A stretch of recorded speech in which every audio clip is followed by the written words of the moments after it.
गुलमर्ग के मामले में कई सारे ऑनरेबल मेंबर्स ने नाराजगी और खदशात का जाहिर किया।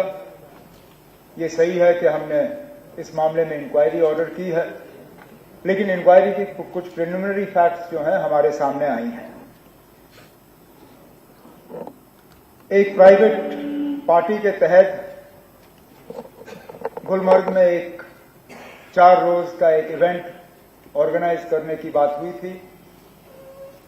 उस 4 रोजा इवेंट में 7 तारीख को एक फैशन शो का ऑर्गेनाइजेशन किया गया था। उस फैशन शो में कुछ ऐसी बातें सामने आई, कुछ ऐसा वहां पे उसमें हिस्सा लिया गया जिससे कि लोगों के जज्बात को ठेस पहुंची और अपने आप में लोग गलत नहीं थे।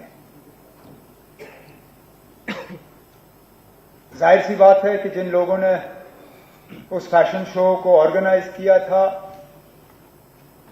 उन्होंने अपने अकल का इस्तेमाल नहीं किया। उन्होंने लोगों के जज्बात के बारे में नहीं सोचा। उन्होंने इस बारे में नहीं सोचा कि वो कहां पे कर रहे हैं और किस वक्त में कर रहे हैं। कुछ लोगों ने ये कहा कि रमजान के पाक महीने में ये नहीं होना चाहिए था। मैं तो ये मान के चलता हूं कि जो मैंने देखा वहां पे वो तो रमजान छोड़िए, साल के किसी भी दिन वो नहीं होना चाहिए था। लेकिन मैं एक बात यहां क्लियर करना चाहता हूं, हुकूमत की तरफ से इसमें कोई रोल नहीं था। ये प्राइवेट पार्टी थी, उन्होंने प्राइवेटली इस फंक्शन का ऑर्गेनाइजेशन किया, उन्होंने प्राइवेट होटल में इसको रखा और प्राइवेटली अपने इनविटेशन कार्ड्स बांटे। हुकूमत से कोई इजाजत नहीं मांगी गई, हुकूमत से कोई पैसे नहीं लिए गए, सरकारी इंफ्रास्ट्रक्चर कोई इस्तेमाल नहीं हुआ और सारी सरकारी अफसर इसमें थे नहीं। लेकिन इस बात के बावजूद इंतजामिया को वहां कहा गया है कि अगर कहीं पर भी इसमें कानून के खिलाफ कोई बात हुई हो, अपनी तहकीकात मुकम्मल करके अगर जरूरत पड़े तो मामला पुलिस के हवाले किया जाए। पुलिस के उसके बाद अपनी तहकीकात करेगी।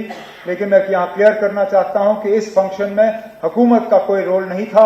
अगर हमसे इसके लिए इजाजत मांगी गई होती हम इजाजत नहीं देते, लेकिन क्योंकि प्राइवेट फंक्शन था, प्राइवेट होटल में रखा गया। अगर कहीं पर भी कानून जो है वो उसके खिलाफ कोई काम किया गया होगा तो उसके खिलाफ सख्त से सख्त कार्रवाई की जाएगी।